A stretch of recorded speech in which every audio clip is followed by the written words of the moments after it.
What kind of world do you want? That old cell phone you're about to throw out could save a life, thanks to the hard work and quick thinking of a young man who's making a difference in one of Africa's poorest countries, Malawi. Juju is here with the story of the latest segment in our Be the Change, Save a Life series, which is sponsored in part by the Bill and Melinda Gates Foundation. And this kid is something. He really is. He was a college sophomore just 4 years ago, and it's the example of one big idea and a lot of spirit. A fierce competitor, Josh Nesbitt went to Stanford on a full scholarship to play goalie, but it's what he did off the field that makes him a superstar. It all started 4 years ago when he went to Malawi, Africa during the summer of his sophomore year. He volunteered here at St. Gabriel's Hospital to help children with HIV. This particular hospital was serving about 250,000 people, spread 100 miles in every direction. So you literally had patients walking 60, 80, 100 miles to access care. Basically, one nurse would get onto a motorcycle and drive 10 hours a day trying to track down patients. And so a light bulb went on. Yeah. Instead of biking or walking for hours on end, healthcare workers and patients could text each other within seconds if they just had the right technology.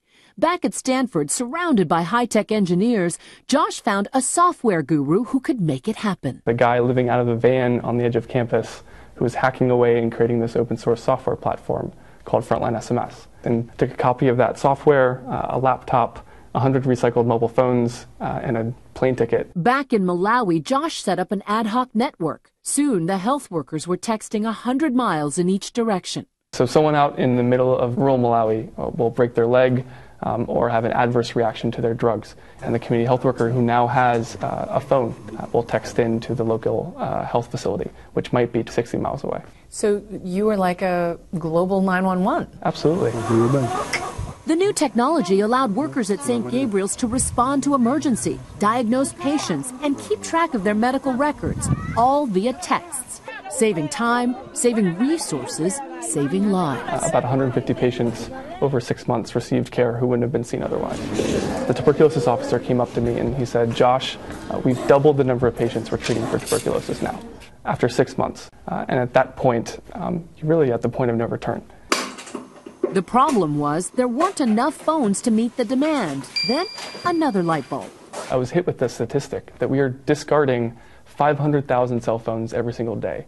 That means 500,000 phones are going into trash cans and desk drawers daily. This is what one day's worth of trashed phones looks like. 500,000 every single day. By recycling just 1% of those phones, Josh could raise money to buy new phones for 1 million health workers. Your old phone will turn into 2 or 3 phones for health workers. Every one of those phones will connect another 50 to 100 families to emergency services and essential services. Which means 50 million people in Africa can get better health care. Josh's little idea has gone global. And what's amazing to me is that you're taking these sort of discarded items and saving lives with them. I mean, it's your trash, but it turns into value and turns into lives saved really quickly.